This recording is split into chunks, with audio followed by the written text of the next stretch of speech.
China. Immense, changing, and beautiful.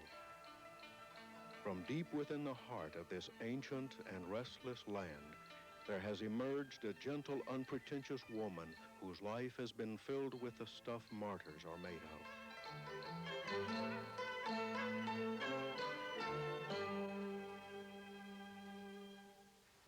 How do you describe a legend? Someone who has known social and political upheaval, who has lived through 2 world wars and revolution, including China's infamous Cultural Revolution.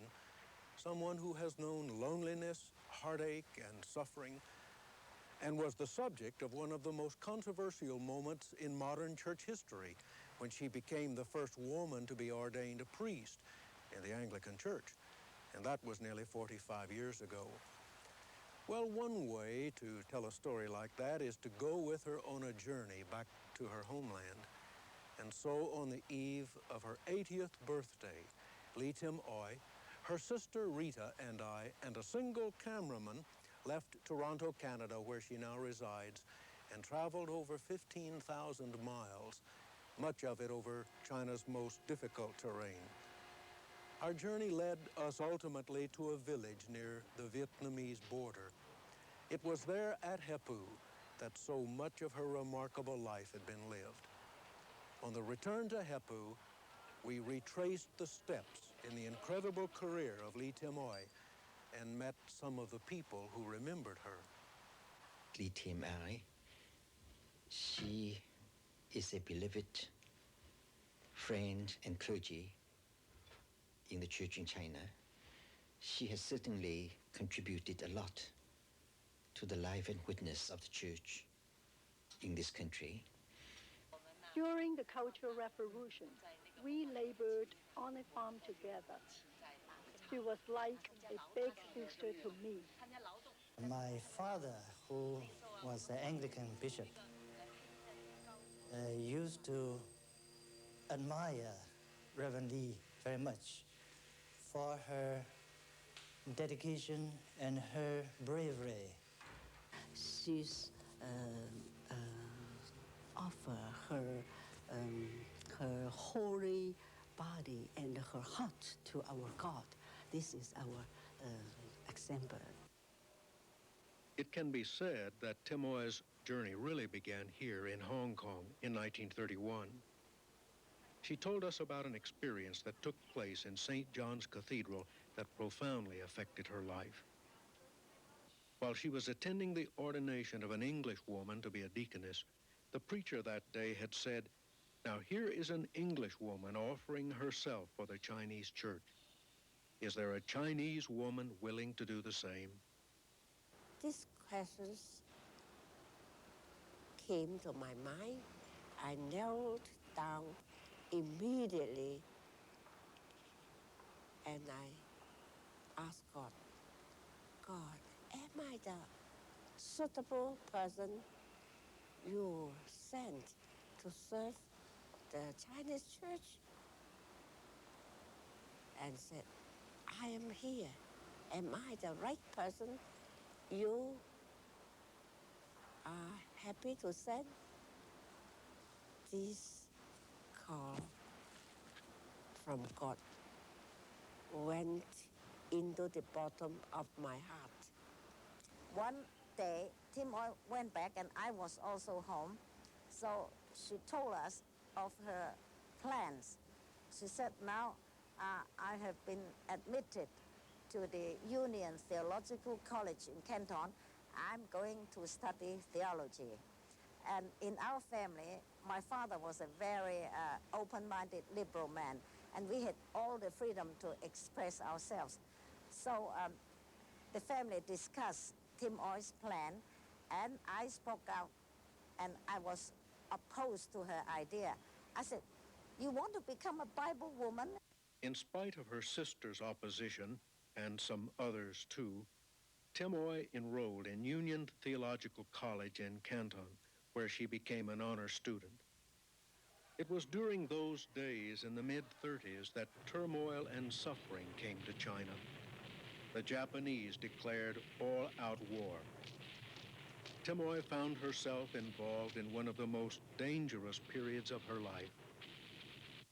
啱啱我喺神學院讀緊書，1937年最嚴重啦。嗰個時 The 候咧， most severe bombing period was in 1937, when I was still in the seminary. 廣州基督教 At that time, I was the leader of the student association. Representing my student association, 我代表 I 學生 formed 組織 a 一個 first aid team to join the churches in Canton to help in the bombed area. 啲制服。 We raised money to buy helmets and make 好似個 uniforms. 自知一樣，有個日本嘅指揮，你快啲要收緊。 Those Japanese planes bombed like a carpet. Our chief leader told me to take the students and retreat immediately to a Christian hospital to help. 我喺醫院裏邊嗰度， I was inside the hospital. There was a bombing. I was thrown up and fell down. 不過喺 in the Outside, the bombing was really severe. 外邊係好 Luckily, I was inside doing hospital work instead of outside doing field work. 呢次 I escaped from death again. By 1938, Timoy had graduated from theological college and not long thereafter was assigned as a lay worker to serve in Macau off the southern coast of China. During this time, the war accelerated in southern China with increasing fury. Advancing Japanese armies seemed to sweep thousands of refugees before them. Large numbers fled to Macau because it was a Portuguese colony and neutral during the war. Lee Tim-oy and the Anglican Church did their best to minister to the extraordinary needs of these desperate people. It was very hard to get even one piece of grain.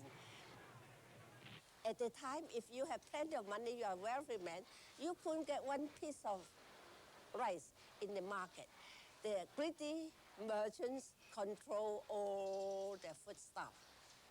Many people die in the roads. Every morning, I came to office. Oh, the smells. You know, after rain, many corpses. The government tried to use a cart, wooden cart with wheels. Few men, they pick up the corpse and pack them like pack sardine. You know, I walked at the back of the cart with so many corpses. The smell, stink, made me faint. Every day is the same. These were dead bodies? Yeah, dead bodies, packed in a small cart. As the Japanese tightened their blockade over southern China, pastors from Hong Kong were no longer able to come to Macau. Timoy had to assume more and more responsibility, and in May of 1941, she was ordained a deaconess. 啲教友有好多問題提出嚟， Many members were disillusioned about the church. They began to question their faith and were afraid they were being forsaken. They demanded more ceremonies and service to inspire their spiritual growth. I told them I was only a deaconess and that it was beyond my authority to officiate at those ceremonies. Surprisingly, Bishop Mock, the Chinese assistant bishop, wrote me a letter from Beihai and authorized me to do the work of a priest. With this extraordinary wartime permission, events were set in motion that would soon sweep Timoy up into a major confrontation with the church. But for the next 2 years, Deaconess Lee Timoy performed the duties of a priest in every way but name. Anglican Bishop R.O. Hall, inside unoccupied China, heard about Timoy's faithful pastoral care. He wrote to her toward the end of 1943, saying, "We ought to confirm that which the Holy Spirit has already ordained." He also wrote to the Archbishop of Canterbury, notifying him of the situation and of his desire to regularize what he felt God had already done. Bishop Hall asked Timoy to cross the Japanese lines and meet him to discuss the matter. 我就喺澳門咧 From Macau, I started my journey. I rode on a boat to Jiangmen. From Jiangmen, I continued my journey to Xinqing, not on the normal route. Because it was wartime, I had to avoid the Japanese battle lines. I rode on the back of a bicycle until evening. That night, I stayed with a family. They hired a sedan chair with 2 chairmen. We had to cross the mountains for 2 days to avoid the Japanese. Finally, I got to Xinqing, where Bishop Hall had asked me to meet him. Bishop Hall had arrived 30 minutes before. When we saw each other, we immediately knelt down and prayed. Later on, Bishop Hall asked me lots of questions concerning my ordination. He said, "Since you have been doing the work of a priest, I think it is proper to ordain you." After 2 days of questioning and praying, we got in a small boat and went to Shaoqing, where there was an old Anglican church. There, I was ordained a priest. All the Christians from the town attended my ordination. Even the local Baptist minister came, and so did the residents of the Institute for the Blind. The day Timoy returned to the site of her ordination, the current residents of the Institute for the Blind were among those who came to the church to greet her, just as their predecessors had done 43 years before. We had a marvelous tea party. We ate dozens of mandarin oranges and sang hymns all afternoon.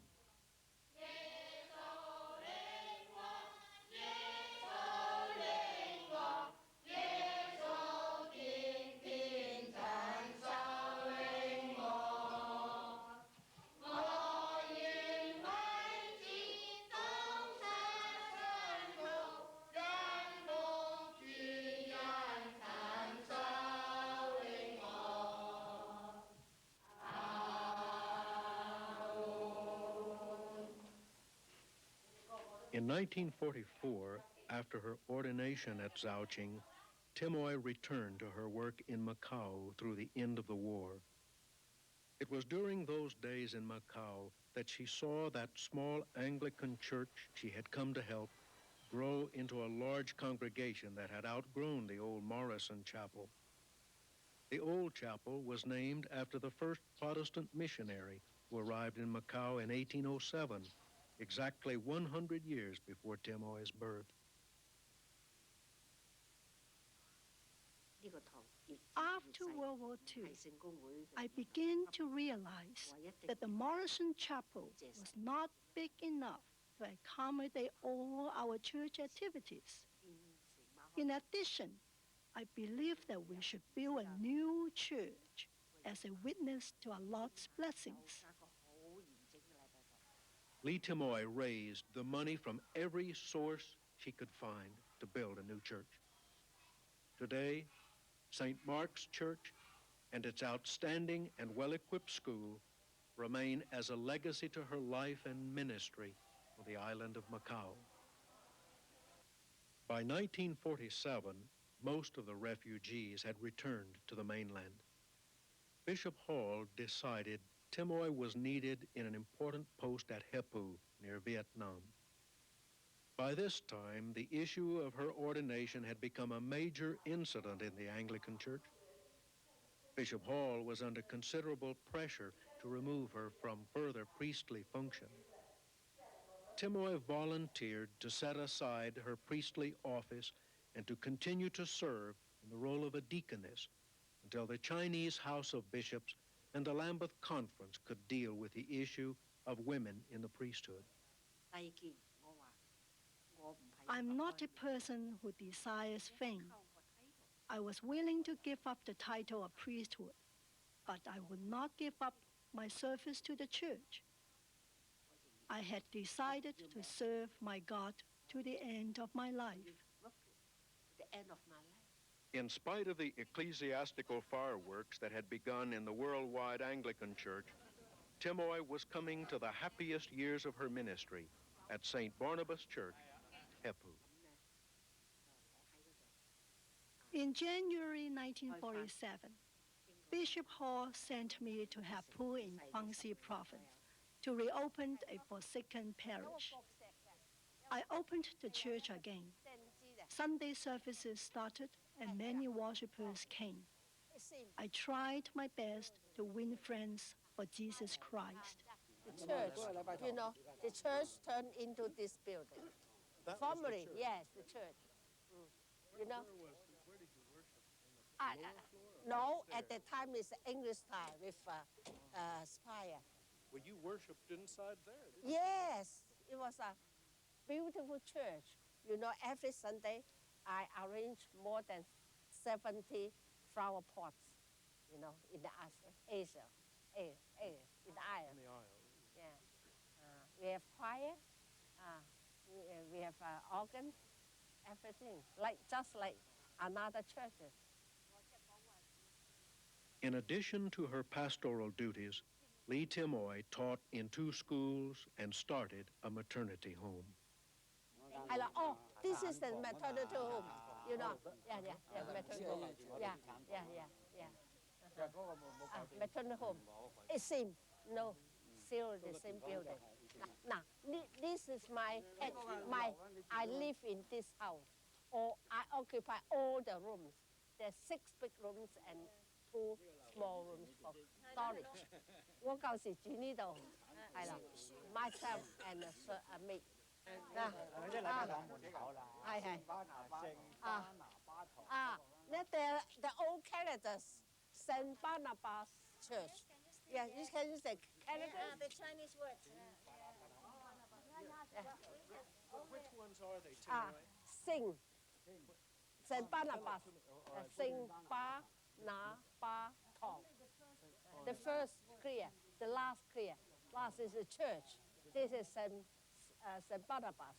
There's cross in the top, like this. A spire. Very beautiful. Very dignified church. St. Barnabas was the center of Timoy's life for only 4 short years. But in that time, Muxi, as she was affectionately called, became pastor in the fullest sense of the word. Her pastoral care was legend, and her love for the people widely known. One family especially remembered her. What joy there was in the household when we paid a call on her 91-year-old friend, who so many years ago had helped her build up the church in Hepu. Though a recent stroke had rendered Timoy's friend speechless, I couldn't help but believe she knew whose hand was holding hers and who it was that was praying.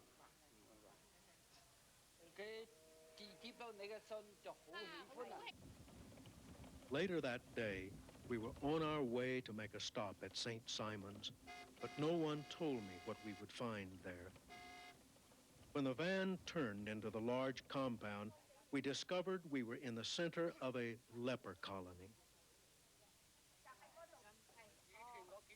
Timoy used to come here often with Bishop Hall, she told us. Someone pushed forward, and to our surprise and their delight, revealed a highly treasured photograph of Archbishop Robert Runcie. You met him at Nanjing Seminary, yes. The elder of the colony began to speak to us. He said he could tell by our collars we came from the Archbishop of Canterbury, and they were happy to know he had not forgotten them.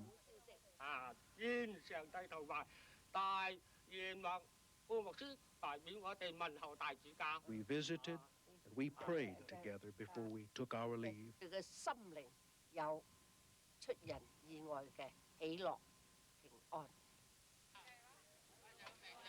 I could only imagine what must have been in Timoy's thoughts when we stopped at the waterfront near Hepu. Dozens of boats of all sizes in the harbor. These were the boat people of Vietnam. These are people in the wilderness, exiled, displaced, dislocated. I remember Timoy's description of her own wilderness years when she was forced to leave her beloved parish at the time the communists came to power. When St. Barnabas in Hepu was closed in 1951, her happiest years as a parish pastor ended. Bitter days lay ahead. I was soon living in the darkness. The people isolated me. Not even my best friends talked to me. For the next 23 years, which included the cruel Cultural Revolution, Timoy was exiled with others in the intellectual class to hard labor and re-education. During this time, she was sent here to a special school for clergy in Beijing, designed to reshape their thinking. The curriculum consisted mainly of self-criticism and confession of sin against Chairman Mao and the people. These were days of personal humiliation and rebuke. I thought about committing suicide at that time. I could jump in the lake and end my life. I thought like that for a time. Then, the Holy Spirit touched me. If you do that, are you a wise woman? Have you forgotten your position? You are a priest. How can you answer for that? Since those harsh days, national policy toward the church in China has been modified greatly.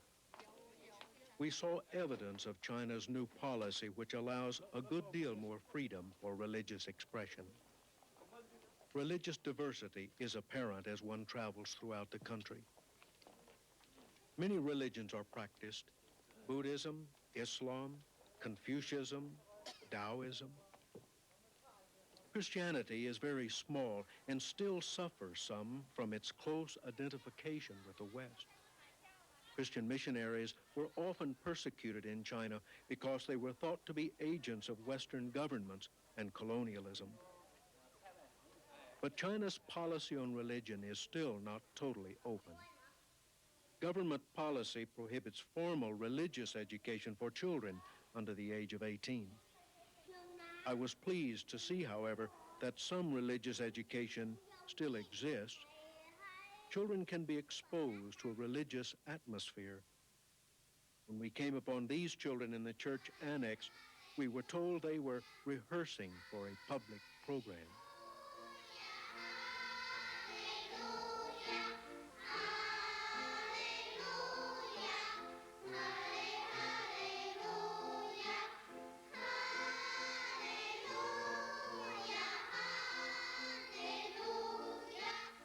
There are no denominations as such in China today. All Christian churches are organized under the China Christian Council and the Three Self movement. The head of the council is the former Anglican Bishop of Hangzhou, Dr. K.H. Ting. He was a pioneer of the Three Self movement. The Three Self movement is really a movement to make the church in China Chinese, just as Chinese as the church in England are English. We find this very important because in our country, we shouldn't like our people to continue to think of Christianity as a Western religion. We need a Chinese Christian identity. And I'm very glad that Li Tim Ai was one of the pioneers in that Three Self movement too. But in the 1950s, self-expression of any sort was not tolerated. After re-education, Timoy was sent to do farm labor on a commune where she held the dubious title Captain of the Chickens. For 8 years thereafter, she worked in a factory. Her possessions were destroyed, her health endangered, and her religious faith had to be kept secret. That evening at midnight, the Red Guards came to my house. I opened the door. One of the Red Guards pushed me against the wall with his fist. How do you manage to have so many things in your house? He demanded. I gave the red guards all my valuable things which belonged to my sister-in-law's family. I thought I would rather have my life than those valuables. So I put all my money, banknotes, rings, jades, and ornaments into a big tin box and gave it to them. They went out happily and showed my neighbors all they got from me. This was the first time. They came back many times. On the day we visited Tianjin, only Timoy could understand what was in the hearts of those around us who had gathered for an unauthorized service of song and praise. We started singing hymns. It was very touching. We sang one after another. The more we sang, the happier we felt in praising God. After such long suffering, we use our singing to express our happy feelings for God saving us. There was an 80-year-old man named Hong Yo-hing who sang the most enthusiastically and cried the hardest. He was a volunteer worker, a leader of a group. He did not say anything about his suffering, but I could tell from his tears he had suffered deeply. He was not alone. I understood, because all of us there, though from different places, had gone through different levels of trials of the same kind.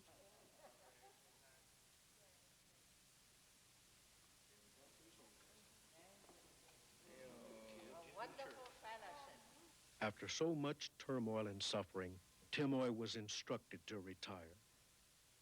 For the next 7 years, she sought permission to join her family in Canada. And in 1981, she finally obtained permission to join them. And today, she serves as the beloved assistant priest at St. Matthew's and St. John's in Toronto. Timoy's ordination to the priesthood was recognized in 1970. That year, the Diocese of Hong Kong and Macau affirmed the ordination of women to the priesthood and thus legitimized what Bishop Hall had done 27 years before. Outside, the church was crowded with so many people. I was so moved. I had done so little for them to welcome me like this. And now it was Easter, and we were in Hepu. It had been 36 years since Lee Timoy had shared an Easter with these people.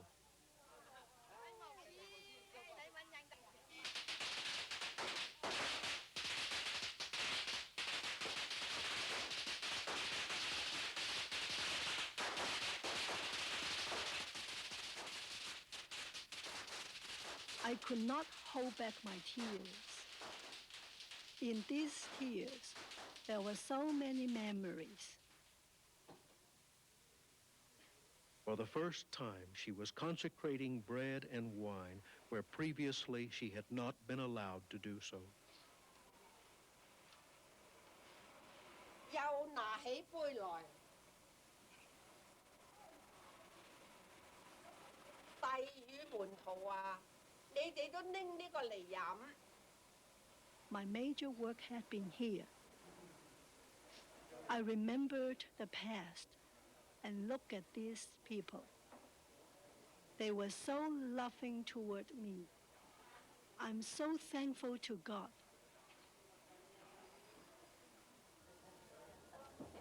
I know I'm not a diamond. Beautiful diamonds experience many cuttings and polishing. I'm just an earthen vessel with God's treasure inside me.